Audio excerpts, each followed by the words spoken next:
Hello, and welcome to the Core Dog Experience post-game show. Um, this is my second, my second live stream. Of course, the first one being my preview of the game that took place earlier today. This is my second live stream endeavor, trying to learn something, do something new, do something different to help my channel grow. So again, welcome here to the Core Dog Experience as I do my post game recap of the game that took place today in Iowa City between our Lady Buckeyes and the Iowa Hawkeyes. Of course, the game was won. Still feeling my feet, still feeling my way here. But the game was won obviously by Iowa today in a good contested game. 83-93, and game played out pretty much how I thought it was going to play out. If you saw my previous preview of the game, you can go back and take a look at it. If you haven't, to see how what I said then leading up to the game, the key to the game, how it actually played out during the course of the game. But of course, the Lady Hawkeyes won the game, and in the process, you can't talk about the game without talking about the lady herself, front and center, Caitlynn Clark. As during the course of the game, she did become the all-time points leader. She came the all-time points leader during the course of the game, and you knew what she was going to do. It was just a matter of when, not if. It was as a foregone conclusion she was going to break Pete Maravich's record. So good kudos to Caitlynn Clark. Much deserved. She led her team to, I think, a much needed, not much needed victory, but to the victory over Ohio State in that top 10 matchup. And she became, like I said, in the process, became the all-time scoring leader, pitting the rest, any doubts, claims, or whatnot about the scoring stuff that was being talked about as she was leading up to it. First Lynette Woodard, now she's taken over Pete Maravich. So congrats to Caitlynn Clark in that accomplishment. That is no small feat. So again, all the accolades she gets for doing that, very much well deserved. Very much well deserved. Say, I said, first time, still bear with me as I navigate around and try to learn how to do this live streaming stuff. So bear with me, bear with me. But as the course of it, during the course of the thing, if you're liking it, of course, hit that like button. And again, if you go down the rabbit hole and watch some of my other videos, please subscribe. Help a brother grow this thing out. So, but back to the game. Caitlynn Clark, she passed Maravich. She becomes the all-time points leader, men, women, basketballs. It's all hers. I previously said in my preview leading up to the game, I wish she would come back for next year and just put the record so far out of reach. It would be a thing of legends. But she has decided to go ahead and move on to the WNBA. So again, and I'm pretty sure she's relieved. She doesn't have to hear about it anymore, or none of these records. She can just go out and play basketball now and not worry about all the other stuff that comes with it. She can just play loose and free, and just play and do what she hasn't been able to do to this point, is actually win an NCAA title. And I think with all this stuff out the way, it lets her focus solely on being able to take her team to that next level. Because I think she can do it, despite some of the shortcomings this team may have in terms of their roster. You got a megastar like her, anything is possible. She did it last year when she knocked off South Carolina, as I previously mentioned in my preview leading up to this game. But she did knock off South Carolina last year, and of course, she had Zanzano helping her. And I think that's a good lead into this game that took place earlier today. As part of my keys to the game, I had keys for the game for both Iowa and Ohio State. So one of the keys I had for Iowa It was who was going to step up and be her Robin to her Batman. Who was going to be the Robin to her Batman? Because going back to that January game, um, she did literally everything. She did all this. She scored half the points basically. So coming to this game, I thought it was essential for Iowa to get a secondary scorer to come up and assist Caitlynn Clark in this game, because I do think overall Ohio State is the better team. But I thought it was important if she gets some help. Iowa can be a very dangerous team. That's been one of their things in their losses. She hadn't been able to get consistent help from her teammates. I think that played a big role in that Nebraska loss. Her teammates couldn't step up and help her. This game, they did. She got the help. And I thought that was one of my primary keys, was who was going to step up and help Caitlynn Clark. They got that help. Another key I thought they needed to do was, again, maintain Cody McMahon, who went off in the first game against these teams. And lastly, they got to be able to handle the press and not the press. Yeah, the press and not wither like they did in that second half against Ohio State, because that's what Ohio State can do to teams. They can wear you out. But first and foremost, before all the other stuff, I thought she needed to get some help from somebody else to step up for her to win that game. And she got it in the form of so her teammates stepped up. They stepped up. They gave her a hand. They gave her assists.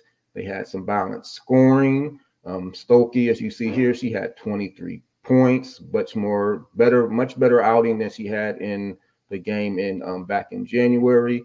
So she played that Cinzano role, so to speak. She gave them that low post presence. And when she gets that going, she has those teammates helping her. They're not solely relying on her. This Iowa team can be a dangerous team. And I think it played out that way today, because had she had to do today what she did in January, scoring 40-something plus points where it was necessary for her to score, I think you could have easily seen a repeat happen today, what happened back in January for Ohio State, just eventually wearing down the Hawkeyes because Caitlynn had to do everything. This game, not so much. She was able to get some support from her teammates to help close out the game, because it was close. It was close. We're going to talk about some of the keys for Ohio State, but it was a close game going into the stretch, and you almost had an inkling it was going to be a repeat performance of that January game. But Iowa did just enough to hold on. And like I said, her teammates stepped up. So one of the biggest difference between that January game and this game, as you see, Clark, she had 45 points in that game. And I think they scored 92 points back in January. She scored literally half of the points in that game. So it was my belief that going into the fourth quarter, going into overtime, she simply wore down. I think Iowa is the most efficient when they score between 25 to 30, when Caitlynn scores between 25 to 35 points. And that's exactly what happened here during this game. She scored 35 points, but as a team, they scored over 90. So again, she got the help she needed to help close out a very good Ohio State team, because they didn't go away.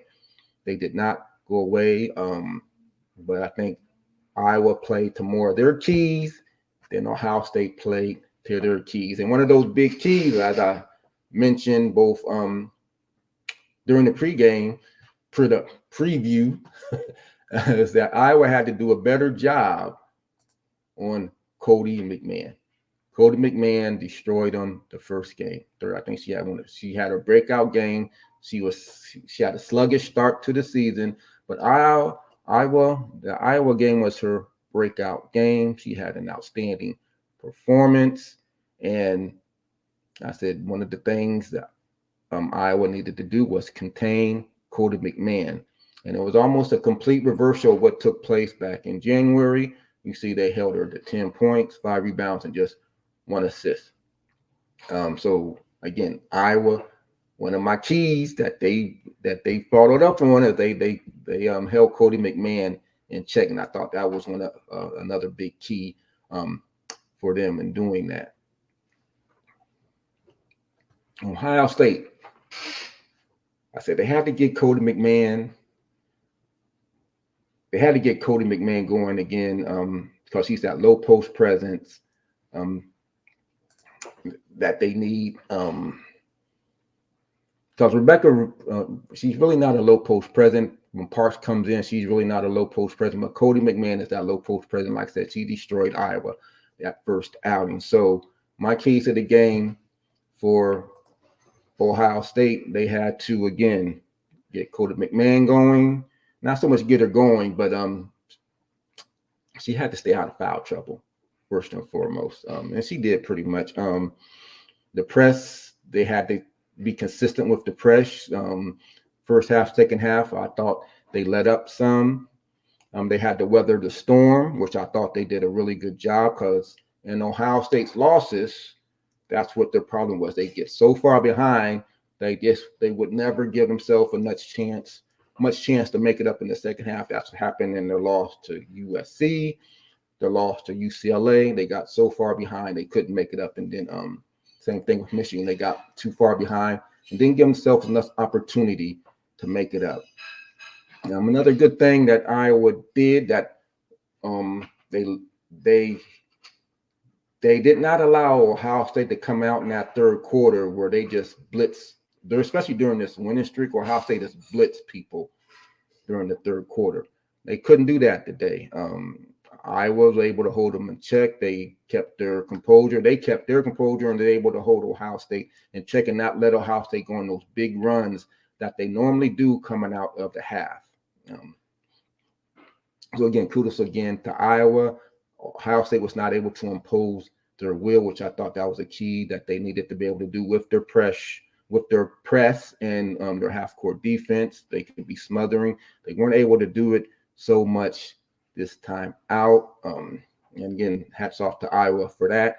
I thought coming into the game, given everything that Iowa had going on today, Caitlynn Clark's last regular season game, the Iowa crowd going crazy because it's senior day.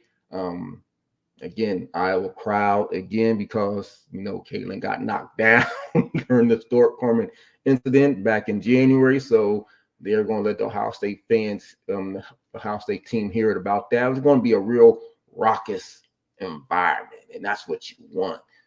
But with that said, I thought Ohio State had to keep their composure. I mean, she's starting to rack up some technicals because she gets frustrated. She gets frustrated. Her style of play, she feels she should be getting more of the foul calls that she don't get called because she's a physical player and she's strong enough to play through the contact. And you see it in previous games leading up to this one. She didn't get the call. She wears her emotions on her sleeves. That's something she needs to work on. And I thought coming into this game now it's going to be a big thing. Can she keep her composure? And she lost it on a couple occasions. She got teed up. Ricky Harris is another player. She wears her emotions on her sleeve. She got teed up. So Ohio State, they sort of, not completely as a team, but there are key moments there where they could have done a better job of keeping their composure, where I think they let it get away from them. But yeah, they make stuff difficult for Cody McMahon. Like I said, she only had 10 points, 5 rebounds, and assists, far off the stats she had at Ohio State when they played back in January. And again, this the show 10. That's just, she went from having probably her best game, her breakout game versus Iowa, to probably having her worst game since then against this same Iowa team. And the home crowd makes a difference. I said the role players, they normally play better at home, and for Iowa, that was surely the case. They played much better at home, given the magnitude of the occasion. Again, it was senior day, and typically you want your seniors to go out with a win. So again, it was going to be an uphill battle regardless of all the other stuff going on surrounding Caitlynn Clark, her going to WNBA, her trying to break the record. And then, by the way, I thought there was more motivational stuff for Iowa than there was for Ohio State, because Ohio State had already wrapped up the regular season title. I previously mentioned that's why that game against Maryland and the game against Michigan was so important because they wrapped up the regular season title. You did not want to come into this game having to beat Iowa and Caitlynn Clark on the home court for a share of the Big Ten title. But yeah, so they held Cody in check. Ohio State actually had a good game. Otherwise, they gave themselves an opportunity to win. I said, had Caitlynn been, they made Caitlynn work, and had her teammates not stepped up, I think Ohio State could have taken this game very much in the same fashion they did back in January. But they struggled. I said earlier, when Iowa did lose, I would go to some of their sites and see what their fans were saying. They're always saying there's one particular player they would always bring up. Where's McCabe? And I had a similar stuff. Where's Taylor McCabe? But I think she actually played today. She actually got some minutes today. So for you Iowa fans, McCabe got into the game. I don't know if she's been playing or not, but I know she's a common theme when they lose is how come she's not playing more. For me in Ohio State, I'm asking, where is Emma Shoemate? She does not play nearly enough, in my opinion, and I think they really could have used her today because she got no minutes. And they lost Taylor Mikesell, best three-point shooter on the team last year. Emma Shoemate, granted, Celeste Taylor has been playing much, much better offensively and being able to hit the three, but Emma Shoemate is their three-point shooter. She's like back in the day, for those that remember, Vinnie Johnson, Detroit Pistons, he come off the bench, they call him the microwave. He just come in and start lighting you up. Emma Shoemate, I call her the air fryer. Because she can come in and she can start knocking down threes. Why he does not give her, and it's hard, I get it with me saying that. It's hard to find minutes for because they are really guard heavy, Ohio State is. See, J.C. Sheldon, Celeste Taylor Theory plays the guard spot. They bring in Ricky Harris and Madison Green off the bench, and it's hard to find minutes for Emma Shoemate, but she is your best shooter, and I think she really could have made a difference today in some of these games when they were struggling to score. She could have stretched the court, because you can't leave her alone. I think that would have opened stuff up a little bit more for Cody to do what Cody likes to do. But he doesn't. That's my one little thing about Kevin McGuff. He doesn't play Emma Shoemate more. She's your three-point shooter. Get her into the game more. But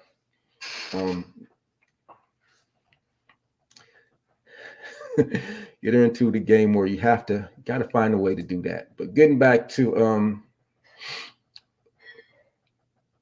one moment. I said, one moment.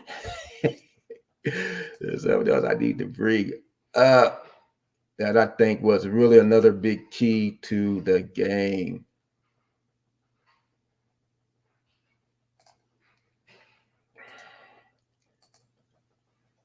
And while I'm doing this, so just in the comments, if you guys want to drop what you thought some of the keys to the game were, why you think I was able to prevail this time as opposed to last time, please drop it in the comments. Even if you're watching it live or if you're watching the video playback, the replay of it, please drop into the comments. I try to respond to all my comments. And again, please hit that like button, hit subscribe so you can follow me for future content. Nice, I'm trying to grow this out. So please do that.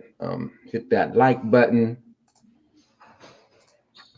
Hit that like button and hit that subscribe button. So it's like a lot of buttons here. I'm having some fun, but having some fun with this. So, but please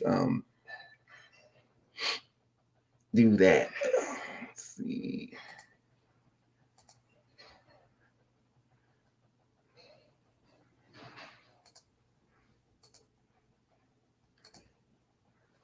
Here we go. This is what I wanted to show. I think this is another key thing on why Iowa was able to win. The turnover. I said Ohio State thing is pressuring you on defense. And Ohio State is used to getting over 20 folks, 20 turnovers, forcing 20 plus turnovers a game. They lead the conference in doing that. They're one of the leaders in the country in doing it. I said Iowa handled it good. The last time these two teams played, I do think, like I said, it wore on them in the second half and back in January. This time, not so much. The energy of the crowd kept them going. In Ohio State, they wasn't as into it as they was back in January, and results showed. They only had 16 turnovers. I think that might be the lowest amount of turnovers Ohio State has caused this year. I mean, because not often you look on the turnover line on Ohio State is even with the team they're playing. Normally, Ohio State has a plus 10 in that category. So again, that was a big win for Iowa to be able to limit their turnovers. And again, the free throw discrepancy. Like I went on to some of the fan sites after the game, and a lot of folks brought up the discrepancy in the amount of free throws, which anytime a team loses, that's the first thing the team's going to go to. How many free throws did the other team shoot compared to your team, especially if you're on the losing end? And you can do this every game. Ohio State, when they win games, fans do it. The other fans of the opposing team do it to about Ohio State getting to the free throw line. But it was a physical game, and if the calls, my thing, I try not to blame the refs. I think the teams need to make adjustments. If the calls aren't going your way, you need to force the referee's hands and make them make the calls. If you're not getting to the free throw line the way you should, you got to force the issue. I think Ohio State didn't force the issue enough. They could have forced some calls. If they're not calling the calls, then you still got to keep trying. I think that's where some of that maybe frustration mounted up for some of the Ohio State players. They weren't getting the calls, and it showed in some of their reactions to some other stuff. But you got to be able to play through it. You knew it was going to be a tough environment. And this is a big discrepancy given the way Ohio State plays, given you got a player like Cody McMahon that goes in there and creates a lot of contact. You would have thought it would have been a tad bit closer. But can't blame it. I can't throw everything on the free throw discrepancy. I do think some of those technicals could have been left uncalled, but it is what it is. To me, the big thing here is those turnovers. So Ohio State was not able to cause the amount of turnovers that they normally cause. And unlike last year, like I mentioned, my preview thing, go look at it. What I mentioned last year, when teams were able to beat the press, Ohio State would get. They was in for a long night. If they were able to get past Ohio State press. Not so much this year because they're a lot better on the half-court defense. And again, Iowa was able to hold up to the defensive pressure that Ohio State can't put on you. So, again, I think that right there, that turnover speaks volumes on why Iowa was able to hold on. That plus, like Stokey, she played that Sanzano role. She was the Robin that they needed to Caitlynn Clark's Batman. And like I said, I think Iowa, they hit more of my keys to winning the game than Ohio State. Like I said, it could have been a cop-out, but I said my head was saying Iowa's going to win the game. But my heart, I went with my heart, and I predicted Ohio State was going to win in a close one. I should have listened to my head. Iowa prevailed at home and in a close game. And I said they had a lot more to play for. Like I said, they did. Coming to the game, they had a lot more to play for because thanks to the wins over Maryland, over Michigan, Ohio State they already came as the Big Ten champion. They already knew they were going to be the number one seed. That's why I felt Iowa can still play up and have the opportunity to snatch a number one seed from another team in front of them. I don't think it's going to be Ohio State, especially unless they beat them in the Big Ten tournament. Because as it stands right now, how are you going to put Iowa in front of Ohio State? Ohio State won the conference outright by a game. I think that Nebraska loss really hurt Iowa in terms of how they're going to be looked at and compared to Ohio State. If they meet in the Big Ten tournament, good chance for the winner of that matchup to get the higher seed. But Indiana may have something to say about that. They are also a very good team. But Ohio State, they are your Big Ten champions. That's what I predicted at the beginning of the season, especially with that transfer in of Celeste Taylor. I think what we lost offensively and Taylor Mikesell, Celeste Taylor has made up for it defensively. And again, her offensive game has gotten better and better. Again, I discussed how this is all going to play out heading into March Madness. I think the Big Ten is well positioned to do well in the tournament. If these seeds hold up, we'll see how the conference tournaments play out, and there may be some slight changes here. And again, I mentioned I could see Iowa moving up to a #1 line. Who they will replace? It could be Ohio State. Should they beat them again in the tournament? So we will see how the Big Ten tournament plays out. But I think Ohio State will be a little bit more motivated come the tournament time, and that'll be a really good game on a neutral court. But so we will see how all that goes coming up. So that is my recap of the game. It was a really, really good game, sellout crowd. I think it's really good for basketball. Again, shouts out to Caitlynn Clark on putting the rest, all the record talk, all the record chatter. She can just go play basketball now, which I'm sure she's just anxious to do, just to go play some ball. And if she's able to bring home a NCAA championship, that's going to be a feather in her cap, and she has to be seriously considered for some of these conversations in terms of the GOAT. But again, my second live stream, trying to get better at it. Going to be doing some more. So I hope you enjoyed it. Did want to come back and repeat on and comment on the game, since I did put a preview out there and did predict a win for Ohio State.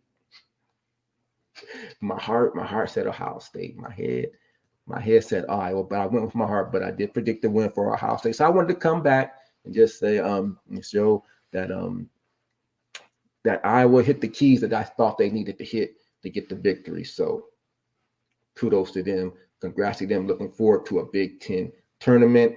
Outstanding Big Ten tournament. Like I said, Ohio State, they got that double bye, and we might see these guys run it back again a third time. Break the tiebreaker. So we're going to see how that plays out. So again, I hope you enjoyed the video. Hope you enjoyed it enough to go check out some of my other content, especially for the Buckeye fans who might be seeing this for the first time. For Iowa fans, I do this stuff for Big Ten. So if you just enjoy college talk in general, it is Buckeye heavy, but just I'm expanding, growing, going to try to grow and expand. So if you're enjoying the content, please check me out. Hit that like button and subscribe. And we will see you real soon. Big Ten tournament coming up. I'm looking forward to it. And we will be able we can do this again. So again, subscribe. And my Buckeye fans who are peeping this either on the live feed or during the comments or during the video playback, please leave your comments. What do you think about the upcoming Big Ten tournament? What do you think about the March Madness? Can anyone beat South Carolina? Can't say it can't be done. Iowa did it last year, so we can see it's going to be interesting. So again, if you're enjoying it, you know what to do. Subscribe, and again, until next time. OHIO, go Bucks. I'm out. Thank you guys.